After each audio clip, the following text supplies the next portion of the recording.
Hello and welcome to EuroGoals. What terrific action in store over the next hour or so, starting with some glorious goals in Getafe as we round up the weekend's action in Spain. Benfica are held at home, Porto win in Portugal's Superliga. In Italy, Inter are held again as Lazio's good home form continues. In Holland, PSV go powering on. What heroics from Heracles. RZ cut down. Plenty more coming up. Who can stop Lyon? And who can stop Bayern in Germany?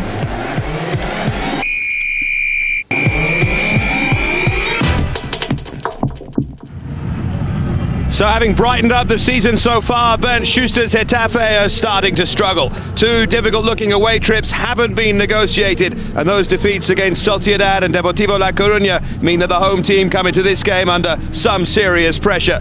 And if life's like that, the last team that you want to play is Barcelona in this kind of current mood. 15 goals in their last 4 games and 2 5-0s in a row.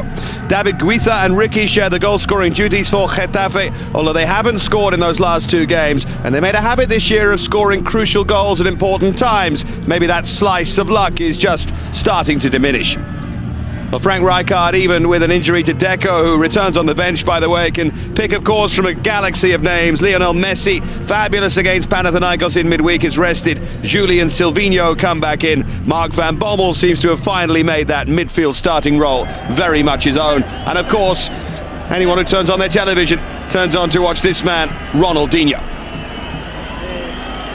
Well, it's the early season pretenders whose form is starting to fade against a team that is maybe the real deal. What can Getafe do against Barcelona? By the way, playing an interesting variation on their away kit, aren't they? Never quite sure about this one in the great Catalan tradition. See if they can light up from a football point of view. This is Thiago Motta. Now Marquez, back from Mexico, where he had some serious family problems to deal with.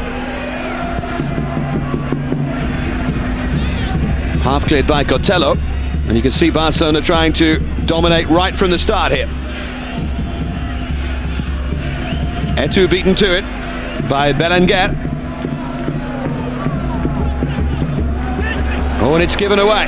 This is Silvinho on the run. And now it's Samuel Etu to drive it in! Well now, it took 1 minute. They scored in the opening minute against Panathinaikos in the week, and they've done it again here. Samuel Etu's 10th league goal of the season.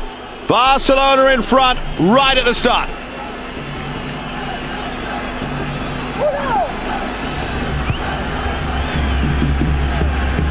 Well, it came about because of the mistake by Ruben Pulido. That slice clearance, and Silvinho did so well here, but Etu had an awful lot still to do. Belenguer couldn't quite cut out the shot. They were caught rather flat-footed by the error. And he will punish you.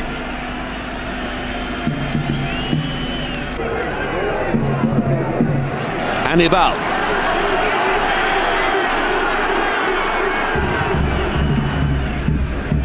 Has them well organised, Schuster. They do have that happy habit of stealing games away. Cubillo.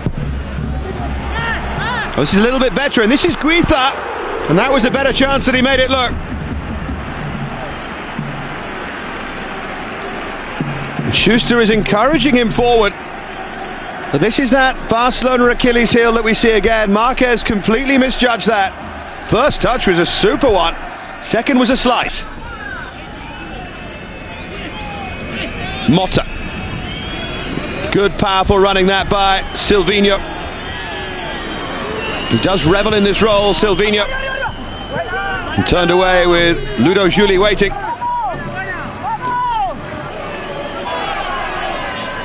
It's Pania who put it behind, and it's taken pretty quickly. Surely Oliger. Still he keeps it alive, and this is Ronaldinho. But that looked like a tap-in for Oliger. And I'm not entirely sure what happened. It's a good downward header by Motta. Well, he seemed to just hesitate.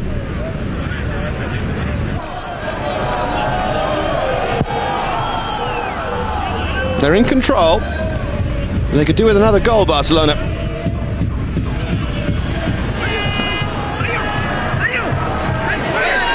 Puyol was stepping up. Oh, he felt there was an elbow there by Mario Cotelo. Well, the arm came up, but I'm not sure it was an elbow, really. Schuster is absolutely furious. He's been sent off.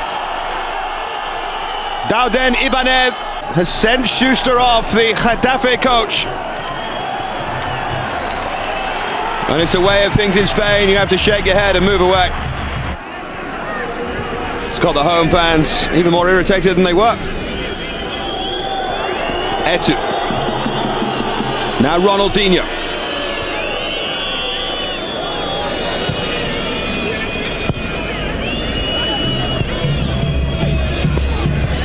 Ronaldinho knocks it in towards Samuel Etu. They're both onside. Juli for 2-0. That is probably game, set, match, Barcelona. And the frightening thing is how simple they make it look. He could just about have walked it in.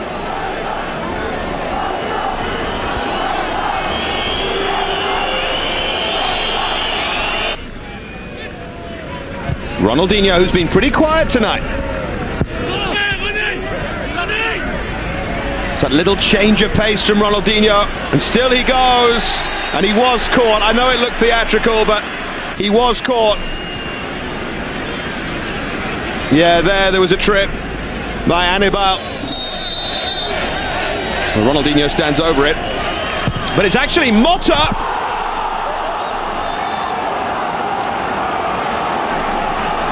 Well, if you've got so much ability flooding through the side, it doesn't really matter who takes it. It mattered to Mota, and Barca lead by 3-0.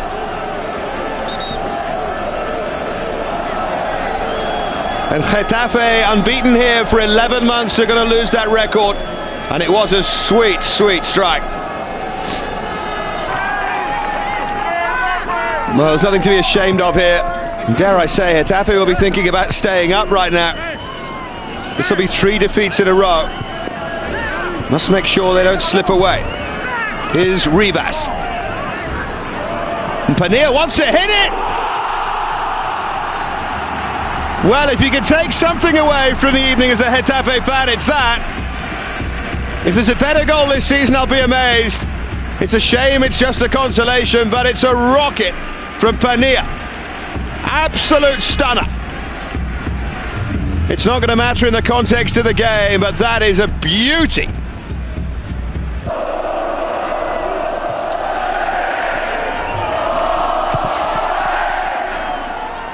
Puyol.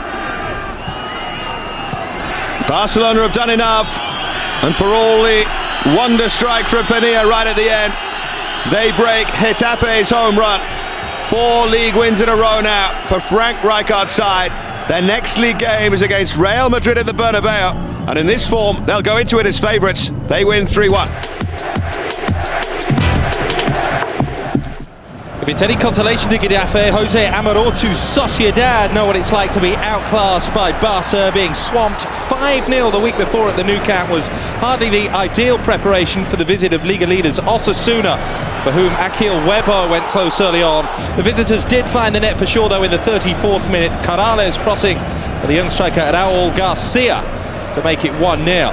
Back came Sociedad, though, and after seeing Darko Kovacevic hit the crossbar, an opportunity would arrive from the penalty spot when Osasuna's Valdo handled inside the area. Proof really of why he should stick to playing up front. Up stepped the 22-year-old midfielder Xavi Prieto to convert his 3rd penalty of the season for 1-1. Osasuna had found themselves on top of La Liga after the previous week's victory over Bilbao, and unlike previous leaders this season, Celta Vigo, Getafe and even Real Madrid managed to follow up with a win to stay there. It came courtesy of Carlos Cuellar's first ever league goal for the club, 20 minutes from the end. Osasuna is a Basque toast for good health. How appropriate.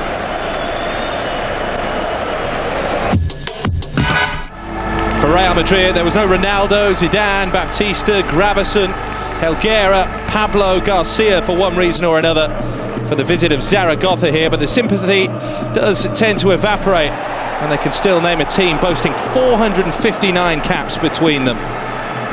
Robinho would be a central figure. Cesar coming to the rescue on that occasion. 24 minutes gone. Wasn't a great game this. Zaragoza haven't had a good season so far, but took the game to Real after the break. Savio, former Real player for Diego Milito, who was unlucky. It was in the last 17 minutes that all the fun and games started. Guti to Robinho, very contentious penalty decision, and that's being diplomatic. Toledo, the player adjudged to have made the foul. Justice seemed to be done when Cesar blocked the penalty. Never do things by halves, Real Madrid, do they? 3 minutes later, they got another decision. Beckham to Robinho. And there was certainly more contact that time. It was Ponzio on that occasion. And a yellow card for the defender. Interesting though, just watch Roberto Carlos pretty much pushing Robinho out of the way. It was the Brazilian defender who stepped up to assume responsibility. And it was a good job for Real, he did. Third goal of the season for Roberto Carlos. Real Madrid stay in third place, 3 points behind Osasuna, one behind Barca, although Zaragoza very nearly threw a spanner into the works. What a save that was by Casillas from Movia, but it finished 1-0. The hangover from last season's heroics had been a groggy one for Villarreal, just 2 points from their first 4 matches in La Liga, 2 draws in the Champions League, but it's safe to say Manuel Pellegrini's team have finally rediscovered their stride. A win at Benfica in the week has them now confident of European progression, and this single-goal victory over Valencia hurtled them up the Liga table. Lucho Figueroa in for the suspended Diego Forlan with the only goal. Valencia came close after the break. Not close enough, really. Barbosa saving from Miguel. Valencia haven't won in 3 after this defeat. Villarreal 5 wins and 2 draws in their last 7. Elsewhere in Spain, Dani, scorer of that famous winning goal over Chelsea in the week, was on target again for Betis in their 1-0 draw at Santander. Vital win at the bottom as well for Mallorca at Cadiz. Osasuna topped them by 2 points from Barca. Real lurking with intent, just a point behind, and those two meet in 2 weeks. Bilbao haven't won in 10 and remain bottom. Alaves and Espanyol unable to find a win between them either. And what a depressing follow-up to last season's heroics for Betis. And coming up next on EuroGoals, we hear about a defeat for Braga, but they're still top. And we also have news of Lazio against Inter from Serie A. The goals from the Dutch League will round up part 2. Stay with us here on EuroGoals.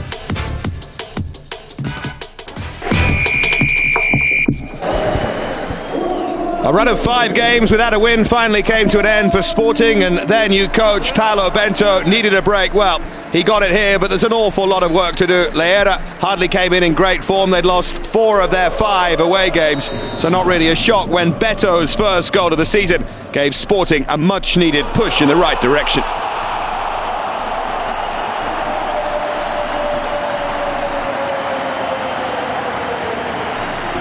It was one to savour, though.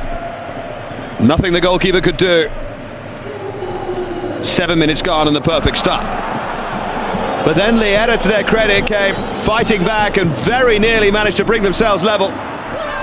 Extraordinary moment. Ferreira's amazing header. And then Renato's subsequent effort turned down. Another case for goal line technology. Watch it again, how well he does there. Keeper didn't get a touch. Where does it go? It's clearly over the line. Goal not given, unbelievably. And sure enough, what happened next? Sporting made it 2. There is sometimes no justice. Rogerio this time. And notable for a side that is rather goal shy. two defenders striking here. Goalkeeper really should have saved it.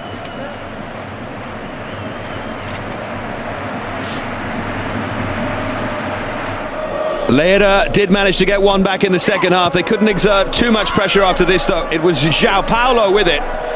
His first of the season. A sweet, sweet strike, but a bitter taste left in the mouths of the Leira fans after that perfectly good goal was turned down by a sleeping assistant referee. Final score 2-1 Sporting. Well, Boavista started the season well, but it's now 3 without a win, and they had to scrap to even get a point against a poor Belenenses side. First moment of note, well, tells you a lot about the game. It came on 71 minutes, and it was a red card. Areas with the handball, his second yellow. And Belenenses had a penalty kick. Well, he can't really complain. It would have been a harsh straight red, but the arm was outstretched, and it gave Albert Mayong a chance to continue his amazing scoring streak. Rather like Paoletta in France with Bordeaux 3 seasons ago, his percentage is extraordinary. His 8th goal of the season, and they've only scored 13. It's kind of a mixed evening for him, though, because he'd be sent off moments later. It was a terrible challenge on him in the first place by Kadu. But Mayong's retaliation, and you could see from the look on his face, he knew what was going to happen. I must admit, I think Kadu should have gone for the tackle as well, and the subsequent kick. But Mayong knows you can't lash out like that.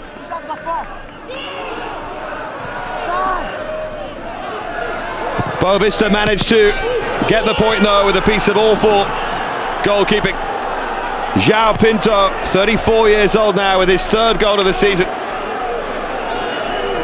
And that was a point for Boavista. Wasn't even deflected, it was just a horrible misjudgment. Not a thriller. Finished 1-1. Beaten here by Villarreal in midweek, and Benfica hadn't really recovered from their Champions League efforts, as they were caught pretty cold here by Rio Ave, who might not end up winning the league, but they certainly seem to entertain every week. 25 minutes gone, and watch out for this from Clayton. Great celebration to follow as well.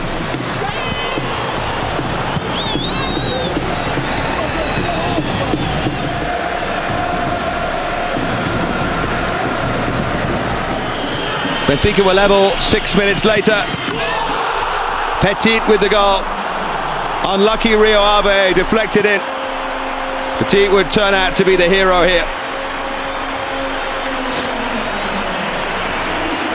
From this moment on, you expected Benfica to really take control. They didn't at all, though. And it was Rio Ave's young Nigerian Philip Chidi, the 21-year-old, with his 2nd goal in 2 games. Really coming into form, Chidi. Cross from Gaucho, and a good finish. But it was Petit again who saved Benfica. A cleaner strike this time. His first 2 goals of the season, but Benfica have to do an awful lot better than this. Nearly beaten at home here by Rio Ave. Only the late equaliser saved them. Final score 2-2.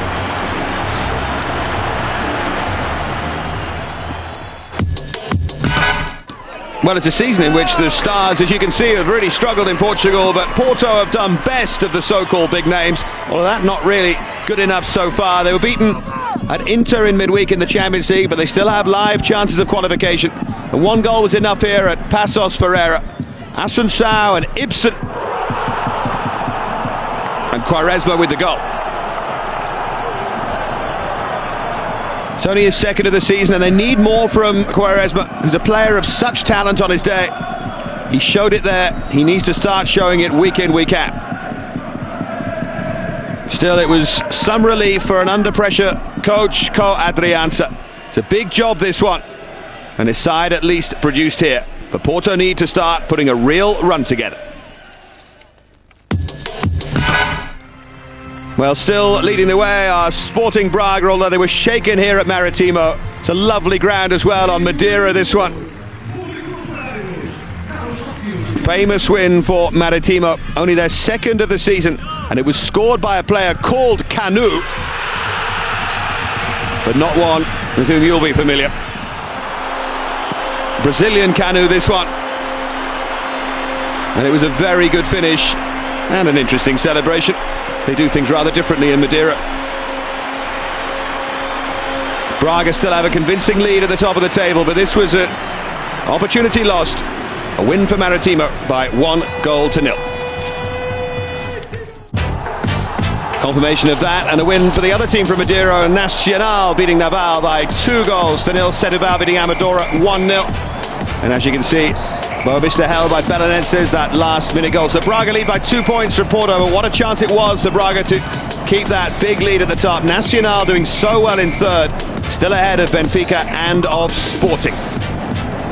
Maritimo move up from the relegation zone. It's a good win for them against the leaders Braga.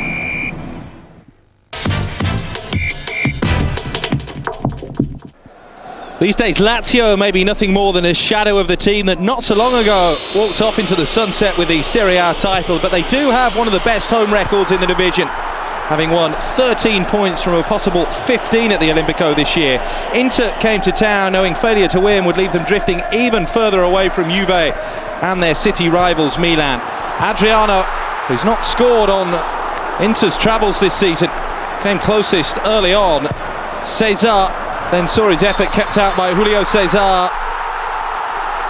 Pandev bundling the ball in the 26th minute, but a foul was given in favour of Inter for the push by Cesar. All the action really in the first half for Mani, nearly bringing a goal for Lazio. Rather petered out after the break. Recobar coming close, finished 0-0. Elsewhere in Italy, Juve got one of those 0-0 at half-time, but victory of formality really results at home to Livorno. Milan thumped Udinese, 2 from Gilardino. Juve remain top then come Milan. Fiorentina won again thanks to 13-goal hitman Luca Toni, and stay third.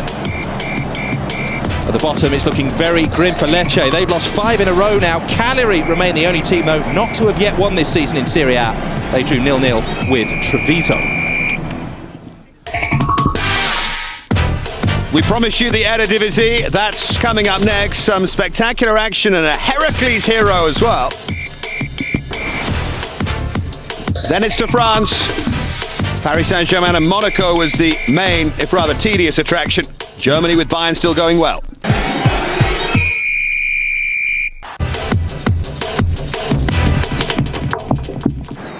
So the enigma of Ajax continues, and their coach Danny Blind will have to find out a way of cracking the code, and very, very soon. They score 4 against Thun in the Champions League, but they can't score in the league. NEC can though. Midtjylland finding Romano Deneboom to make it 1-0.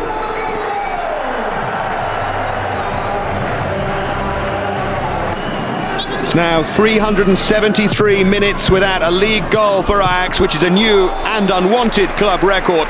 They've only picked up 2 points from 4 games. They went close late on when Rosenborg's header was deflected away by Babos, but Blint is in serious trouble at Ajax. Their bad run continues.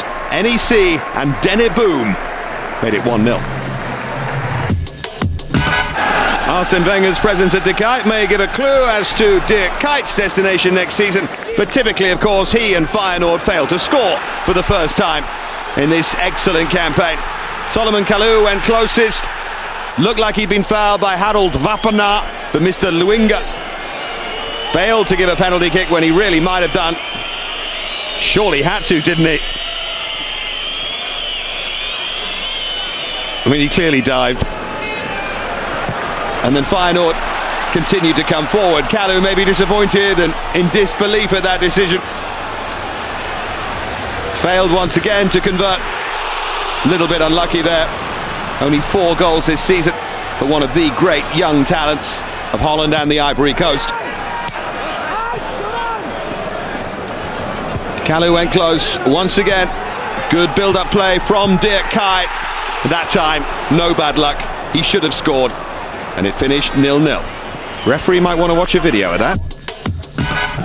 Now Heracles found a hero in Alkmaar, a most unlikely one as well, but more of him in a moment. First, the usual RZ script, all-out attack. Only a matter of time before they score. The rasping effort from Adil Ramzi. And then it was Shota Arveladze, the top scorer in Holland at the moment, with an excellent run, avoiding the lunging challenge. A tap-in for Tarek Sektiui, his 6th of the season, which is precisely half Arveladze's tally. Now Shota's brother Archil Arveladze enjoyed a coffee in the stand. He plays for Cologne, very much watching RZ here. And he thought that his brother was going to end with a win after he scored his 12th of the season. Kenneth Perez with the ball forward. And Shota Arveladze with a neat finish. So it was 2-0 and safe, right? Well, never quite with RZ. Heracles came forward and they found their first hero in the shape of a 20-year-old Moldovan, Denis Kalinkov. Set clear by Hellings, and he made it 2-1. And RZ just started to panic.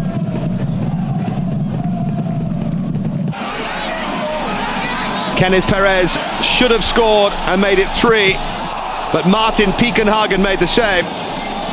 And remember that name, Piekenhagen, because the former Hamburg goalkeeper would be the hero. 94th minute, Piekenhagen's header. The first goalkeeper to score in a Dutch top-flight game since Wim de Ron in May 1999. And what a header it was as well. Great work from Piekenhagen. They'll be calling him Jimmy Glass next. He, of course, got all the headlines. Watch his celebration. Saved one, scored one. Clearly man of the match. And he would play for a team called Heracles. They need their heroes. He was one. It finished 2-2. And so to the side, which continues to set the Dutch standard rather more boringly than that, I'm afraid. PSV had injury problems, yet brushed Sparta aside and kept up their 100% home record. Early chance for Sparta, but Jason Oost, the former RKC player, and that gave Husidink a little bit of pause for thought. But then it was business as usual. Aruna Kone and Jefferson Farfan there to tap home. No defender anywhere near him. That his 4th goal of the season.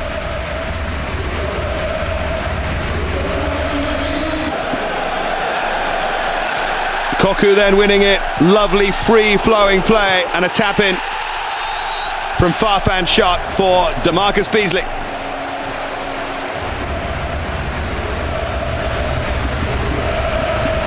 (2-0) and PSV well on their way. Then Alex found Kone. Farfan was there again for his 2nd, PSV's 3rd. Very, very simple for them. After a shaky start, they're spearheading the Dutch league now. Hiddink's mind will turn to Australia against Uruguay. So Ajax beaten again. That was the story in Feyenoord held at home. Good win for Heerenveen against Groningen 4-0, and Twente beat Willem II, and Heracles, well, Piekenhagen with all of the headlines. PSV lead by 3 points then from RZ and Feyenoord. Look at Ajax, already 13 points off the pace. They're going to have to win the Champions League, I think, to stay in it next season. Heracles out of the bottom 3. RBC looking doomed already.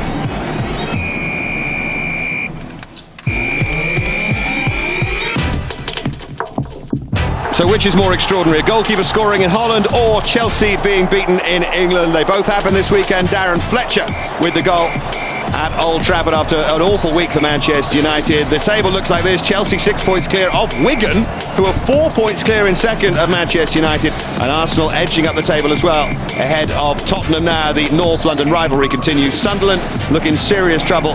Birmingham and West Bromwich Albion currently down there with them. Everton's win takes them away from the bottom.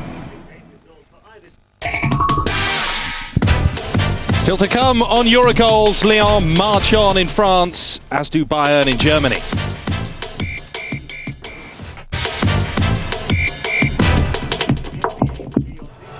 Well, after 7 draws in a row, Lens managed to win against Toulouse last weekend, but here at the Stade Bernal, it was same old for them. In fact, they'll have been pretty happy to end up with a point after Sochaux dominated early on.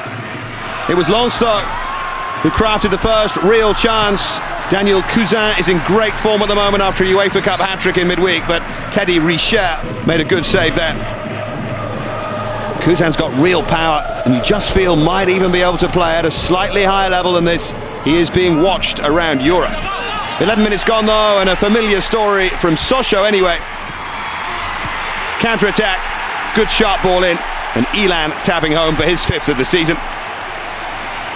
The Brazilian who arrived at the halfway point of last season has made such a difference to Sochaux, and has made up for the absence of Franceludo Santos, who of course made his way to Toulouse in the close season. Lens, though, did get level, and there's no keeping this man down. Cousin slightly lucky with the finish, but it was a great run, and that's 6 for the season for him. He is one of the men in form in France. It looked a risk when Lens signed him from Le Mans. It looks a clever piece of business now. Final score, Sochaux 1, the draw Kings Lens 1. Marseille look toothless at the moment. They're praying for an upturn of fortune right now, both on and off the pitch, but it just doesn't seem to be on the horizon, and this approach to stroll for Le Mans. They opened the scoring on just 5 minutes. It was Davide Chiumiento who did make one substitute appearance for Juventus before he found his level after a period at Siena. And the man from Switzerland with a super hit to make it 1-0, and no chance at all there for Fabien Barthez. Couldn't maybe say the same about the second Le Mans goal, which was on the hour. The long clearance from Pele, and Barthez only succeeded in diverting Bangora's shot into the path of James Fonchon.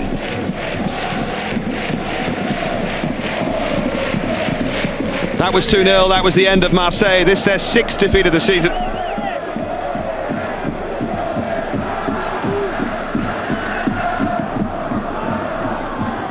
But 15 minutes from time, the man who created that goal managed to get one for himself after another clearance from Pele. The flick on by Di Mello. And Ismail Bangora, just 20 years old, and he might be a name to watch.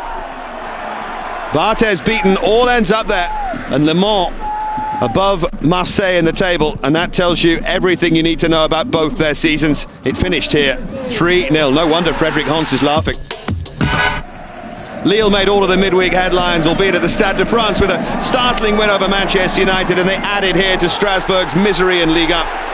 Peter Odemwingie scored his 4th goal of the season. Just that suspicion that someone with his ability should get rather more than that. He's never been prolific, but he can be fabulous on his day. The ball in from Makoun, who's having such a good season. And Odemwingie moments later, just proving that point. Similar position, should probably have found the far corner. Didn't really matter in the end. Strasbourg aren't having much luck at the moment. Alexander Farnerud desperately close to an equaliser there. But Lille made sure of the points when Stefan Lichtsteiner's cross dropped in. He was graceful enough to smile about it, I think, and admit there was a huge slice of luck there. Extraordinary goal. But don't think for a minute that Lille were lucky here. They had other chances. The cross swung in, and Gigax with the header onto the crossbar.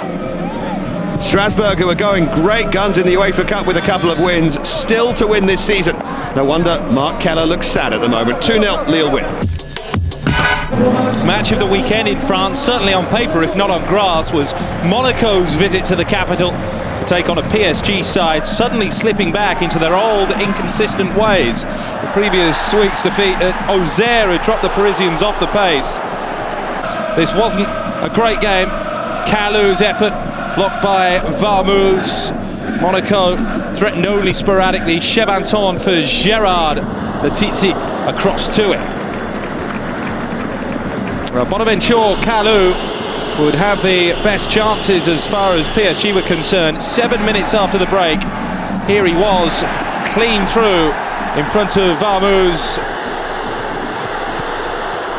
Tried to be too intricate with it though.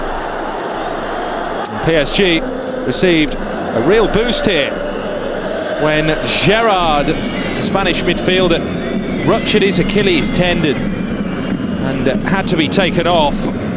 Big blow for Monaco. All pretty innocuous. They still very nearly won it, the Monegasque. Kamil Meriem with the late corner. Maicon getting up to win the header that went wide. 0-0 it finished though. PSG now 12 points behind Lyon, just 3 ahead of Monaco, whose improvement under Francesco Guidolin continues.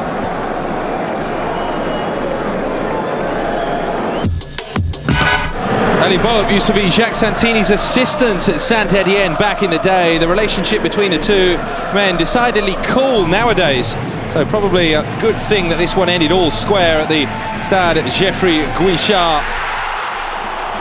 Fainduno off the post. That was the game's first chance. Saint-Étienne did take the lead for sure though in the 34th minute. Long ball forward for Vincent Ognon, who was just able to steer it home. The 31-year-old's second goal of the season.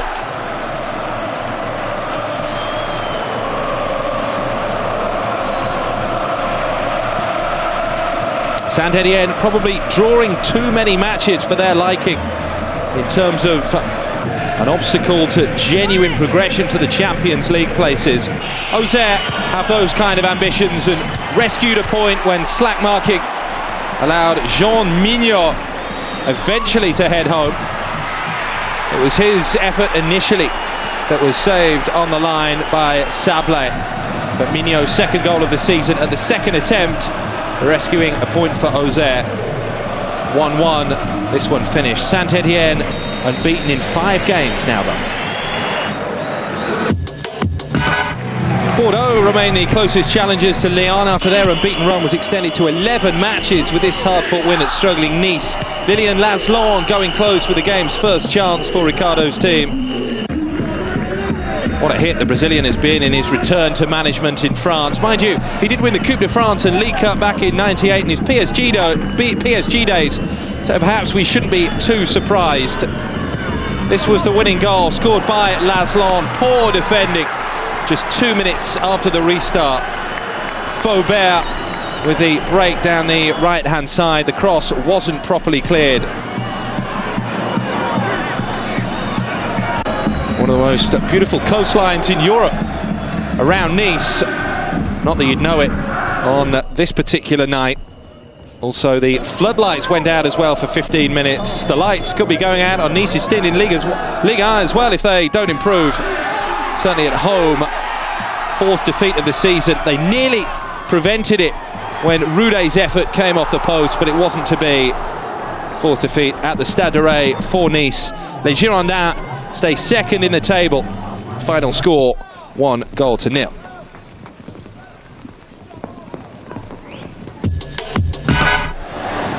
Bordeaux the closest to Lyon in the standings there, and if you can call 9 points close, that is. Gérard Houllièr's team won for the 11th time in 14 league matches at Toulouse on Saturday. Santos, the former Sochaux player, going close early on for the hosts. 9 minutes, Lyon opened the scoring. Sidney Govou in for his first league goal of the season from Juninho's corner. Well, Lyon have unearthed a real gem in Fred. He's the scorer of the quickest ever goal in the Brazilian league. 3 seconds, something like that, after a kickoff. Audaciously tried another one at the start of the second half. Coupe after that to the rescue from Giresse' shot. And although Toulouse pressed, Lyon would hold out. Again, the goalkeeper Coupe saving, that time from Laurent Batles.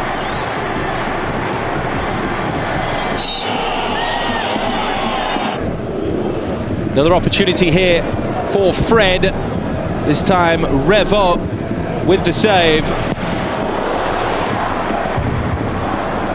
Just check out though how close Toulouse were to rescuing something here. 2 great chances right at the death. Coupe from Moreira, 2 minutes into stoppage time at the end. And then Moreira with the last kick of the game. An effort just wide here. Toulouse's third defeat in their last 4, a third home defeat. Lyon somehow hanging on and extending their unbeaten run in the league to 18 matches. Who can stop the march to that 5th straight title?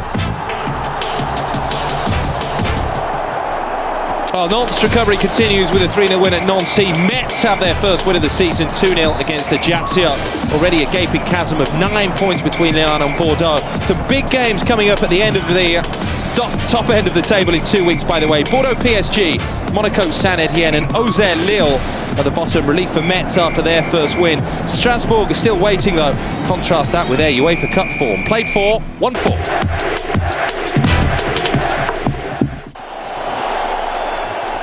Well, in Germany, it was all eyes on the Allianz Arena for Bayern Werder, first against second.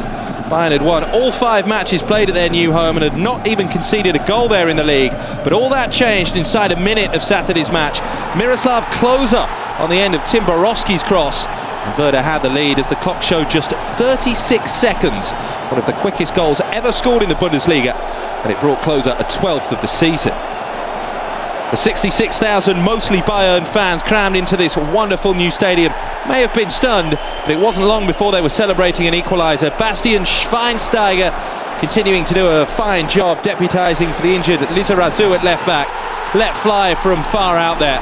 A slight nick off Torsten Frings on the way, and it was 1-1, just 3 minutes played. Despite having been allowed almost no time to enjoy their lead, Werder anything but retreated into their shell, and after that were unlucky when Borowski's shot hit the bar. Klose causing havoc too, and almost making a goal for Nelson Valdez before Oli Kahn came out to thwart Werder. Sure enough though, it was Bayern who did find the second goal. 34 minutes gone. Schweinsteiger for Zé Roberto, and his cross found Claudio Pizarro, the Peruvian notching his second goal of the season.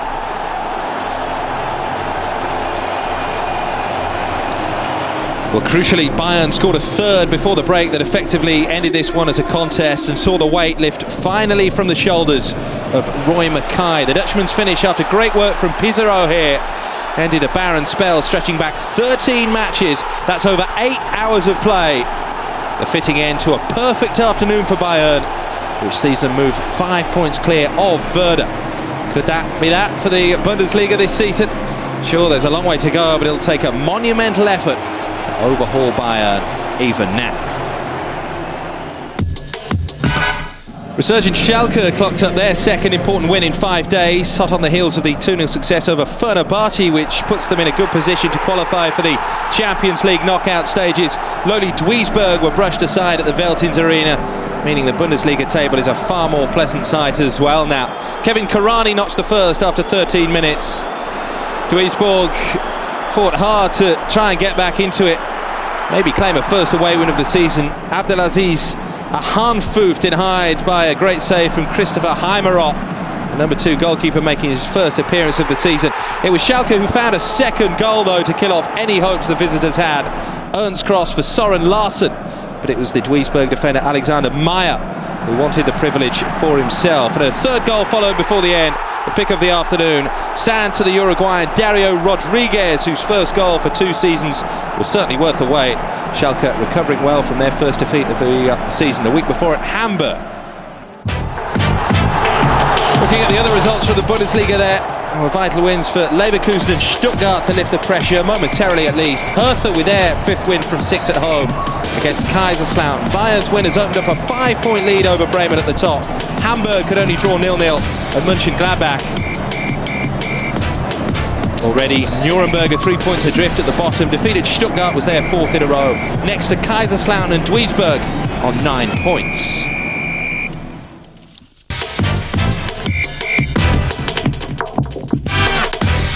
Time now for your chance to play and win. Well, coming up in just a moment, 3 goals, the 3 best goals from this week. You pick the best one. Great prizes are on offer. This was last week's winner. What a goal from David Albelda of Valencia.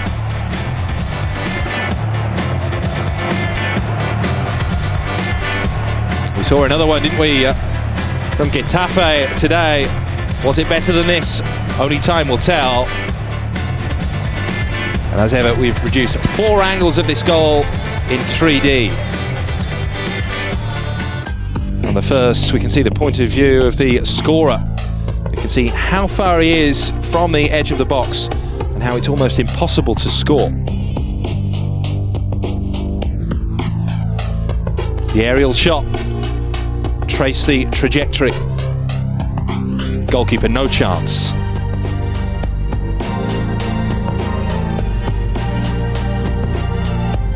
Well, Nuno Gomez, the goalkeeper, this was his point of view.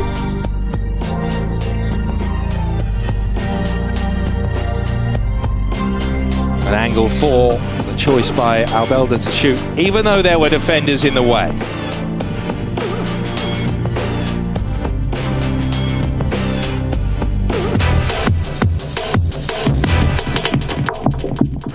Goal A, again from Spain, Pania for Getafe.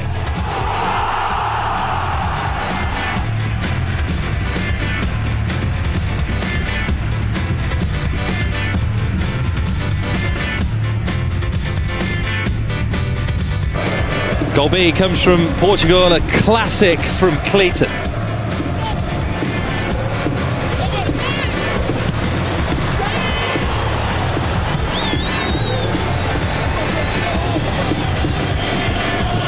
Evidently a good week for volleys. 2 absolute peaches there.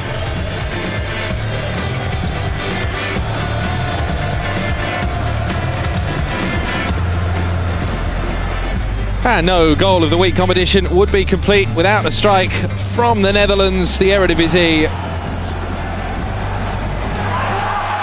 Not bad, was it?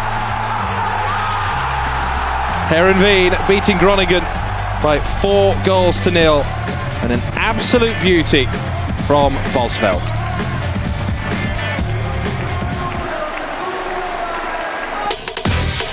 Paul Bosveld, the former Manchester City and Feyenoord player. Did you like that one? Or Pania's or Clayton's? Vote on the Eurosport website or text goal to the correct number. That's pretty much it from EuroGoals. We take a break next week. The international fixtures, World Cup playoffs, first leg on Saturday, live action, and also highlights early on Sunday morning. Check your local listings for details. EuroGoals returns in 2 weeks. Hope you enjoy the action. From Dave Farrett and myself, Andy Bodfish. Bye-bye.